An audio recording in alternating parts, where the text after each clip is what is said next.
can't imagine that Kim Jong-un trundled his way lengthily in his rather slow armoured mobile palace to Vladivostok unless a deal had essentially already been arranged. It's worth mentioning, after all, that Russian Defense Minister Shoigu was in North Korea at the end of July, and there have been continued negotiations ever since. So I think this is to seal the deal rather than to actually negotiate it.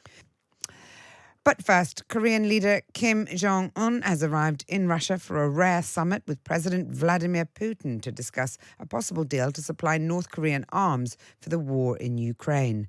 The meeting comes amid concerns in the West that Pyongyang plans to provide weapons to Moscow to replace stocks that have been heavily depleted during 18 months of fighting. This, as President Putin has alleged that Britain orchestrated an attempted attack by Ukrainian special forces on a Russian atomic facility, accusing Britain of underestimating the possible consequences of its actions. Well, joining me now, Russian analyst and author Mark Galeotti and Professor Hazel Smith, research associate in Korean studies at the School of Oriental and African Studies. Welcome to you both. Mark, can I just start with you about that story, just breaking, really, this latest statement from Putin with its warning to Britain of underestimating the possible consequences of its actions. What exactly is he alluding to here, and what's he accusing Britain and more broadly the West of? Well, what he's claiming is that a group of Ukrainian quote-unquote saboteurs were arrested on their way into Russia, and that they plan to attack a Russian nuclear power plant, presumably in the intent of trying to then provoke the Russians into striking back the other way. And as always seems the case these days, ultimately perfidious Albion is to blame. The idea is that these saboteurs were trained by the Brits and then essentially unleashed by London too. Mark, how seriously should we take his threats at this point? Because there is a sort of element of the boy who cried wolf about them. Not that I'm inviting the wrath of Russia on UK soil, but nevertheless, I mean, there is a point, isn't there, when you have to stop warning people that there will be consequences and actually show your cards. Look, I think this is first and foremost for domestic consumption rather than anything else. I mean, it fits three basic needs. First of all, it points to the big bad enemy, that the real fight is not with Ukraine. Ukraine are just the proxies of the West. Secondly, it speaks to a very odd and often quite touching Russian fascination with Britain. We are at once people whom there's a lot of Anglophilia in Russians, but also they often regard us as their most sinister and subtle enemy. So it does speak to that. And finally, again, whenever Putin talks about matters nuclear, he's really trying to worry the West. He's trying to more or less say, if you push me too far, then things might get nuclear. So you ought to be pressing your governments to be pressing Kyiv to make a deal. So, it really is not something that we should regard as serious. It's essentially about political manoeuvring. Okay, well, how seriously should we take the arrival of Kim Jong-un on Russian soil? I mean, he doesn't normally travel. I think it's been 4 years since he travelled outside of North Korea. Are they natural bedfellows, Russia and North Korea, or is this a situation that actually has been precipitated by the kind of pariah status that Russia now has? Look, back in the day, the Russians actually found the North Koreans quite inconvenient often. But at the moment, absolutely. Putin, in order to maintain his war effort, he is desperately looking abroad for additional munitions more than anything else. Just like the West, who, it's worth mentioning, are buying hundreds of thousands of artillery rounds from South Korea, he's looking at North Korea's stockpiles and its production capacity and thinking this is a way to help supplement his own factories. Because after all, the war in Ukraine, certainly at the moment, is, I don't think it's too much of an overstatement, but won and lost by who can use the most artillery firepower most effectively. Mark, the US has already warned of the impact on the war in Ukraine if this deal goes ahead. How likely are they to reach an accord, and how significant will that be?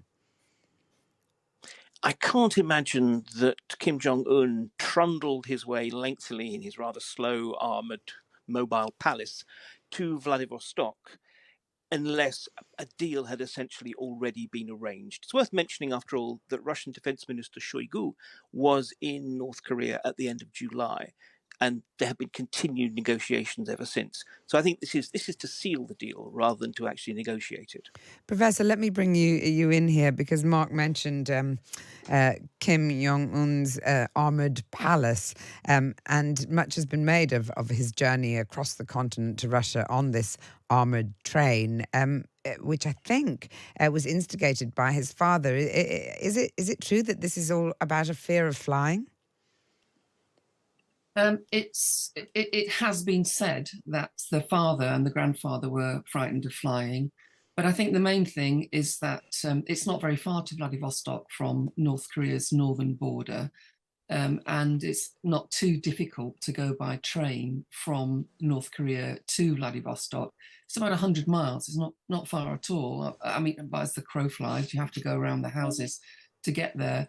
I think for me, the sadness is that I've been watching the media coverage this morning, and all the emphasis has been on this so-called palatial train. I've been on their trains; they're not palatial at all. And if it's armor weighted and it's going across those terrible tracks, it's going to be pretty uncomfortable. And that means that the emphasis has been taken away from the real issues in North Korea. We keep forgetting there's 26 million people that are living there. There's been attested starvation, even though we haven't been able to get in terms of international officials since 2020, when the government closed the border to because of COVID restrictions. But we've got enough evidence to know that there is very serious food shortages, partly caused by the extended UN sanctions of 2016 and 17, which didn't exempt food production. So the other part of this deal, and I agree with Mark that it will be that it will be expected to be just signed at this meeting, will be that they will be hoping to get grain and probably oil, because oil is restricted under the UN sanctions as well, and you need oil for any economy, whether it's agriculture or the military or transport or anything else. So North Korea is, according to the UN, the fifth poorest country in the world in terms of GDP per capita. So my concern really is that the coverage is taking away from the major issues affecting the population, which have a poor government and are not really being well served, I think, by appropriate coverage from outside, including from the United Nations. Indeed, but I suppose that the ruling family and Kim Jong-un, currently the leader of the country, don't make it very easy for international assistance of any form to take place. And in a way, this feels like a meeting of two pariahs who have very few friends left in the world. Well, there's two separate things there, isn't there? One is the UN activity in North Korea, which since the famine years of the 1990s was pretty extensive. We had many UN organizations on the ground, WFP, UNICEF, that's where we get a lot of our data from, that were there until 2020 when the COVID restrictions came in and the border was closed. Between 2020 and just recently, the border has been closed to everybody, including Chinese, North Korea's nearest ally. And there is a hope that the UN officials will be able to go back in. So over those years between the 1990s and 2020, there was actually pretty good cooperation. It was troubled, but there's pretty good cooperation we saw in terms of the humanitarian aid, and particularly in the food security effort. Certainly, North Korea is a bad government. I mean, it's a bad government. It oppresses its people. But I think most of us would be able to differentiate between activities that harm a government and activities which harm the population. And certainly, in terms of the UN sanctions used to be targeted at the military, defense, and government, which is quite rightly. But in 2017, they were extended to include the food production, to include the civilian economy. Yeah. So it's been a problem because it hasn't really properly been discussed in terms of the effects on the population as a whole. Mark, if I could bring you back in, I dare say, though, that the international coalition, if we can loosely call it that, arrayed against Russia's invasion of Ukraine, will not be necessarily overjoyed by a grain for weapons agreement, which is what looks likely to come out of this meeting. I mean, in the past, Russia was probably slightly constrained by international opinion when it came to dealings with North Korea, but the depressing truth is that the more we make it a pariah state, the less Vladimir Putin and Russia itself has to lose. Yes, I think that's perfectly true.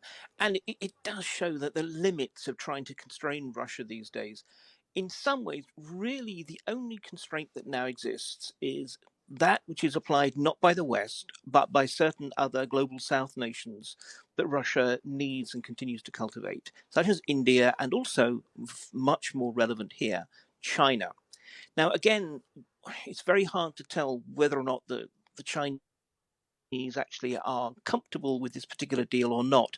But given that presumably they don't want to see mass starvation in North Korea, not least because of the problem of refugees, it may well be that they're perfectly willing to give it a nod and a wink. And so this is really where actually Putin would have been constrained if the Chinese could have been mobilized against this. Well, very, very interesting. Thank you both for joining me. We will be watching to see how that meeting develops, and you'll be getting up-to-date news all day here on Times Radio.